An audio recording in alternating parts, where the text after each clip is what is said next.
Hi everyone, it's Jack back with another video. Today I'm going to be doing a 5-minute stock analysis on Affirm. Hit really hard recently, down 20% back-to-back days.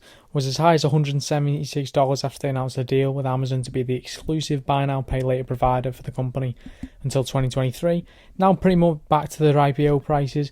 Valuation clearly got very carried away, now down to a more reasonable price sales of 15 after a 72% drop from all-time highs. I want to try and figure out if it's a buy, sell or hold at these prices in about 5 minutes. As you may know, Affirm is in the business of buy now, pay later. They're effectively consumer credit. Main competition is credit cards, of course. To Affirm, credit cards are the legacy incumbent, and they see themselves as pushing towards the great unbundling of credit cards. They see a generational shift away from the use of credit cards towards buy now, pay later services, as consumers are now more suspicious of credit, more suspicious of debts, wary of the numerous tricks companies can pull, such as late fees and deferred interest, and they just think this is preferable to debit cards and credit cards in general. I'm not sure I'm so sold on the idea of this generational shift, but what I am sold off is Affirm's results so far. They've made themselves a partner of choice with many big businesses: Shopify, Williams-Sonoma, Priceline, Walmart, Target, Expedia, Peloton, to name a few, and of course Amazon is the very big one. The results? They have simple financing, increased purchasing power for consumers, higher conversions, more sales, and new customers from many of these partners.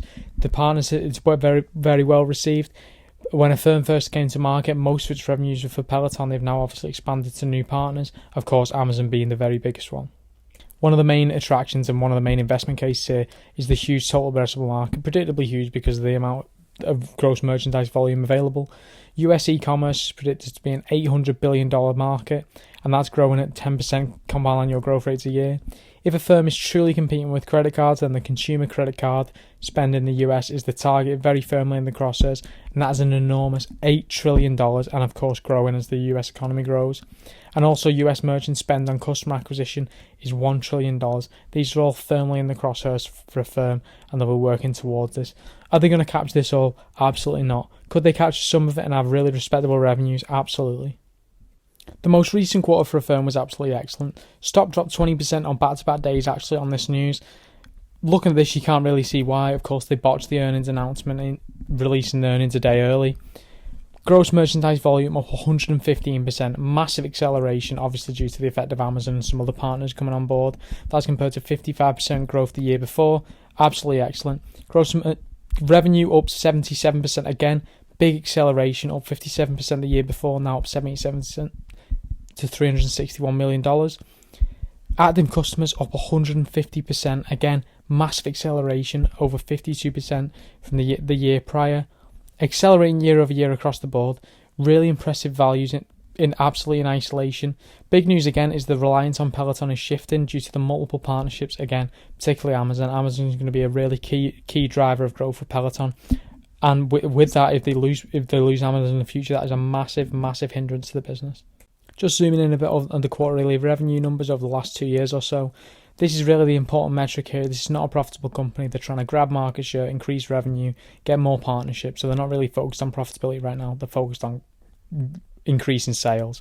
Quarter 2 2020, $130 million in quarterly sales. Quarter 2 2022, $361 million in quarterly sales. So in the space of 2 years, they've nearly tripled their sales. 77% growth year over year from quarter 2 2021. This is really impressive here. And I was looking at this as a firm shareholder. I'd be very, very happy with this, how this business is performing. As far as I can see, and the reason I've seen in the financial media, the reason they are down is weaker than expected Q3 revenue guidance. This seems absolutely unreasonable drop of 20% for what is okay guidance. The consensus estimate was $334 million. Guidance is between 325 and 335. So even then, at the top end of that, I guess Wall Street expected a bigger revenue guidance with the addition of Amazon. This seems fine to me. Stock got absolutely smashed, 20% back-to-back days. This all looks good as far as I'm concerned. They predict some seasonality in quarter 3, particularly with the revenues from Peloton, which again they're becoming less reliant on, but they're still pretty reliant on them. This all seems completely fine to me.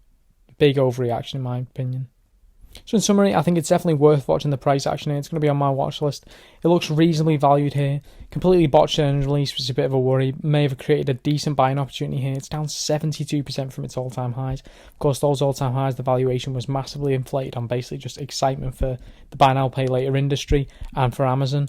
There's of course challenges here. Of course, there's potential regulation of the buy now pay later industry, which has been talked about in the American government, and of course losing that partnership with Amazon, or losing partnerships in general, but particularly Amazon will be a massive hit to the revenue. There's lots of positives here.